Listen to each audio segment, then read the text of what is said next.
Today, we are going to completely deconstruct the staggering price of the world's most advanced private jet. This is the Gulfstream G700. It's an aircraft that pushes the absolute limits of civil aviation engineering, aerodynamics, and, as you'll see, ultra-high net worth logistics. Let's get right into it. $80 million.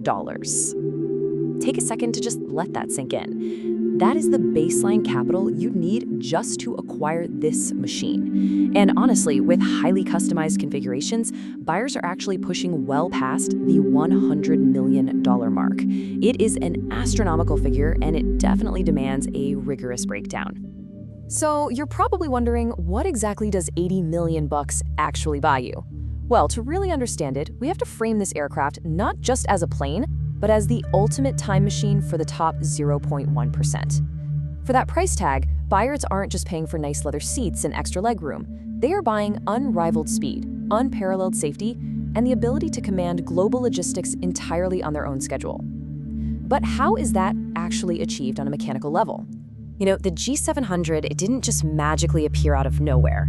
It's actually a major evolutionary leap from its predecessor, the beloved Gulfstream G650. What Gulfstream did was take the G650ER airframe and stretch the fuselage by a massive 10 feet to really maximize that cabin volume. But to offset the aerodynamic drag of having that much larger of a body, they did something clever. They maintained the exact same proven 1,283 square foot wing area and 33-degree wing sweep of the G650. So instead of redesigning the entire wing from scratch, they just widened the outboard canted winglets by 3.4 feet and increased the wet wing fuel capacity by 1,200 pounds. This state-of-the-art contouring minimizes drag and lets the jet climb super swiftly to its high initial cruise altitudes.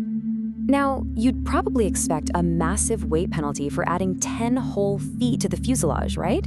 But remarkably, despite the huge increase in sheer size and cabin space, the basic operating weight only increased from 54,500 pounds to 56,765 pounds.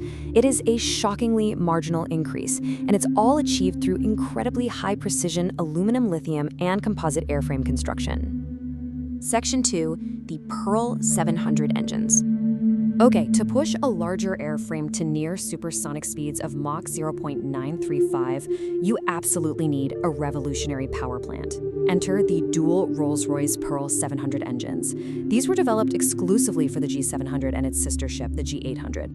At their core is a lightweight 10-stage high-pressure compressor that achieves a stunning 24-to-1 pressure ratio. And when you factor in the whole engine, you get an overall pressure ratio exceeding 50-to-1. I mean, that is literally an absolute marvel of thermodynamics. And this marvel of thermodynamics translates directly into real-world efficiency. Compared to the older BR-725 engine, the Pearl 700 delivers an 8% increase in takeoff thrust, pushing 18,250 pounds of thrust per engine, and boasts a bypass ratio greater than 6.5-to-1. But here is the absolute kicker.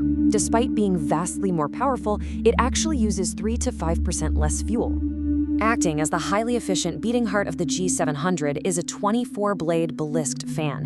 And if you're wondering what blisked means, it means the blades and the central disc are forged as one single continuous piece of metal using advanced friction welding. Throw in a 10-stage high-pressure compressor with titanium blisks, aerodynamically optimized target door thrust reversers, and 2-stage shroudless turbine blades designed with advanced 3D airfoil geometry to withstand infernal-level temperatures. It is just peak aerospace engineering wrapped up in an ultra-slimline nacelle. Section 3, the Symmetry Flight Deck. Stepping into the brain of this ship, it honestly feels like you've walked onto the set of a futuristic sci-fi documentary. Gone are the heavy, complex, underfloor mechanical linkages of older legacy jets. Instead, the G700 features first-of-its-kind Active Control Sidesticks supplied by BAE Systems. It's totally electronic, so if the pilot pulls back on the stick, the co-pilot stick physically moves in tandem, mirroring the input exactly, kind of like two linked video game controllers. It even delivers dynamic, tactile force feedback directly to the pilot's hand to warn of structural limits or stall conditions. Plus, getting rid of those old mechanical linkages actually lowered the aircraft's operating weight and its long-term maintenance costs. This level of digital intelligence essentially gives the flight crew a superpower, the ability to land safely in near-zero visibility, right when competitors would be forced to divert. The jet physically merges a forward-looking infrared camera with a 3D synthetic vision system, projecting all of it directly onto dual head-up displays. The plane is literally recreating the outside world in 3D, the terrain, the runway lead-in lines, while simultaneously calculating real-time braking distances. The pilot knows instantly if they need to go around. It is an absolute game changer for safety. Section 4. Logistics of the elite. So acquiring an $80 million aircraft is really only step one. How it's actually utilized dictates its true value in the real world. We're seeing distinct logistical strategies apply here. For example, Qatar Executive uses a profit-driven floating fleet model, dynamically repositioning their G700s globally to capture high-yield charter demand without flying empty legs. Then you have FlexJet, utilizing a fractional ownership deal for modern transatlantic cabin sharing. And for ultra-high net worth individuals like Jeff Bezos, who operates through Poplar Glen LLC, it serves as the ultimate flagship asset for personal intercontinental transport. But getting this jet into the hands of billionaires was definitely not a smooth ride. Originally targeted for certification in late 2022, the timeline hit a massive roadblock. Following the grounding of the Boeing 737 Max, the FAA implemented incredibly rigorous new validation standards across the board. Gulfstream was forced into a grueling 18-month line-by-line software validation of their flight control computers. It wasn't until March 2024 that they finally secured FAA type certification, allowing deliveries to Qatar Executive and Jeff Bezos to begin shortly after. Section 5. The cost of time. Owning the asset is one thing, right? But flying it introduces a completely different stratosphere of expenditure. Beyond that initial $80 million sticker price, running this jet intensively costs upwards of $4.6 million a year in total operating budget. When you factor in crew salaries, hangar leases, insurance, and a fuel burn that averages 382 gallons per hour at cruise, well, a high-intensity operation of 450 hours per year carries over $3.2 million in variable hourly cost alone. That is the staggering premium paid for ultimate flexibility and saving time. But those operational hours aren't just a financial metric. They carry a very distinct, stark environmental reality. Take a look at tracking databases that observed Jeff Bezos' newly delivered G700. The data revealed that the aircraft completed 28 flights in its very first 39 days of operation. During this intense initial utilization, the aircraft emitted approximately 264 tons of carbon dioxide. To put that into a relatable perspective, that is roughly 17 times the average annual carbon output of an American citizen, generated in just over a month.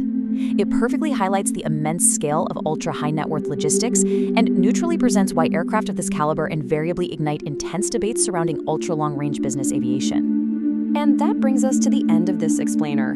We've unpacked the unparalleled aerodynamic engineering, the breathtaking Rolls-Royce propulsion, the futuristic safety mechanics of the Symmetry Flight Deck, and the monumental capital required to just keep this thing in the sky. So I'll leave you with a lingering thought.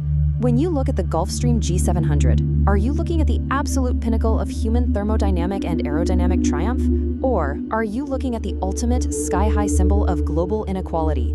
The answer might just depend on whether you are standing on the runway looking up or sitting in the cabin looking down. Thanks so much for joining me, and I'll catch you on the next explainer.